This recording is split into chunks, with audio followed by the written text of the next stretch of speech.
I think we have a lot of mixed feelings about the Burbs, especially in 2026. I think maybe in like 1989, it was kind of fun and interesting to be like, the Burbs have something crazy going on.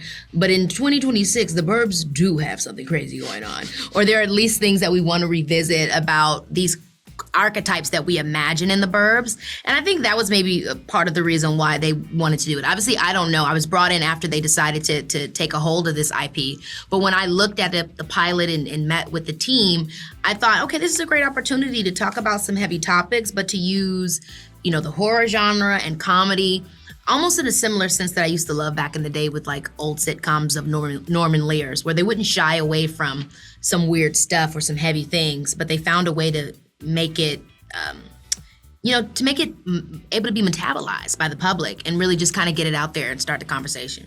Yeah, and I think if you're going to revisit like a cult classic like The Burbs, you want to do something fresh and different with it. And the movie is great and really holds up.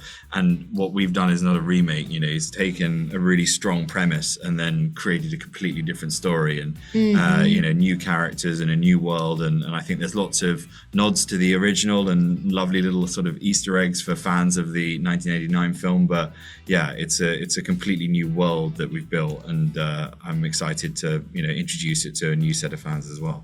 I feel like it's very relevant in terms of keeping an eye on your neighbors and making sure everyone is safe and finding community, finding connection and figuring out who your people are that will be there when things go down in a darker way.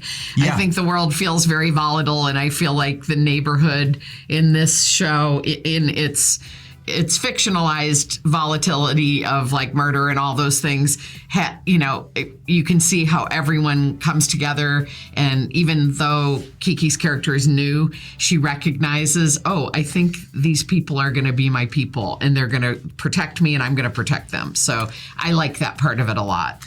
I think it's just fun. I think it's fun, and God knows we need some fun right now. Yes. Amen. With bleak news coming every day, and just to like cut through that with some entertainment, some fun, and just allow yourself to just be part of this really fun, energetic, colorful world.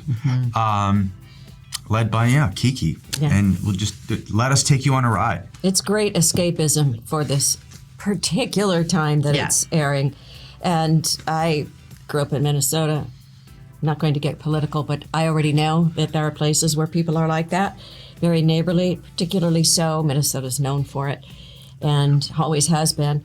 And so I think this is going to be wonderful escapism for people all over the place. And people love a mystery. They love to figure out, even people I've talked to that have, in the press that have seen episodes and they're like, I gotta watch that next thing and figure out. I can't figure out. And that's why we all watched all these shows on television, is trying to figure it out. Yeah. And there's a lot of good things to try to guess. And to watch a setting that you would really like to live in. Yeah. Perfect time for that.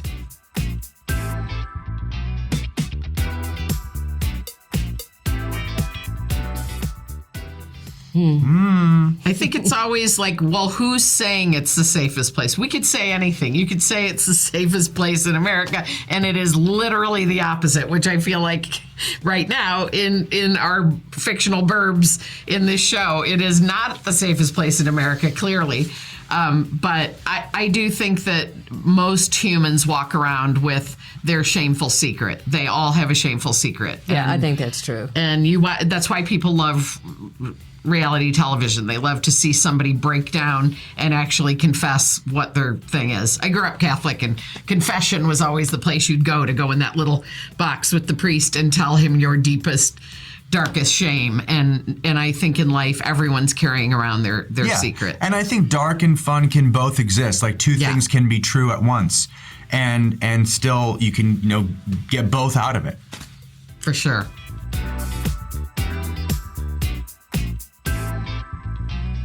I mean, honestly, I think it's a really cool way to talk about how sometimes conspiracies are more fun and less scary than the fact that the structure is what's the issue. I think that's like a really interesting thing that the show does with that. It's like, it's cannibals and it's this and it's this. It's actually, no. It's the thing you're supposed to trust the most that's actually not that trustworthy. And I think that's like kind of real sometimes in life. That.